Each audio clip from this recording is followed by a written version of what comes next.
Радіо Лада. Радіо Лада. Варена пшениця. Напоминаю, що смисл цієї пшениці той, що коли у древності язичники, щось наподобі як нині, хотіли насміхуватися над православними, а вчули, що почався Великий пост у православних, пішли на базар, покропили кровлю із язичського капища в швидкі продукти. І так казали, но теперся православні нікуди не дінуть, а будуть їсти язичське.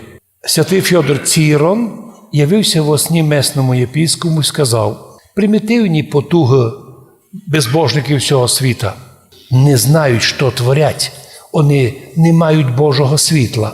А тому ясно, що в цьому мірі так важно увидіти, що вред православним іде від сатани. Казав святий Фьодор Цірон: дай благословення всім християнам не йти на базар. Тоді продукти не з'їдять уже самі язичники, а ви вдома остаток пшениці знайдіть, хоч жменьку. Доста буде жменьку пшениці, щоб така була ситна, щоб усіх накормила. Так і зробили. Немного було вареної пшениці, а вона була така чудна, така сильна, така давала жизнь, що обійшлися люди без продуктів із базара. Пізніше такого вже не робилося, але в пам'ять того ми завтра їмо варену пшеницю. 2 зернятка з'їсти, щоб взяти на себе також ту місію, розуміти, не кількість пищі робить нас сильними. Об'єднання п'янство не робить чоловіка спортсменом. Зачастую деколи воздержання робить чоловіка спортсменом сильним і кріпким. Чому? Да тому, що організм наш любить райську пищу постну. Да, церква не забороняє їсти м'ясо, але періодично каже: стоп, середа, п'ятниця, понеділок хто ще хоче.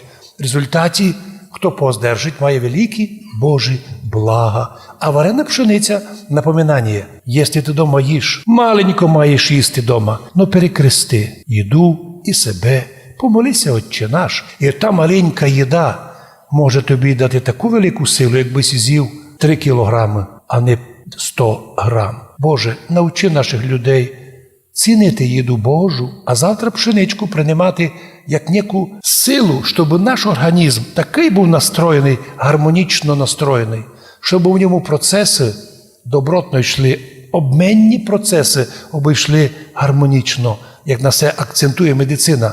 У людей безбожних все то розболтано, організми функціонують. Тисячі болезней від простого незнання поста. Господи, дякуємо Тобі, що ми, постники, любимо пост. Хоч, як казав владика, не такі тверді ми, бо по уставу треба дуже держати пост. Ну, Господи, дай нам з'їсти пшеничку, аби наш організм був вилікований, дав би силу нам і далі пост держати і Пасхи дочекатися. Радіо Лада. Радіо Лада.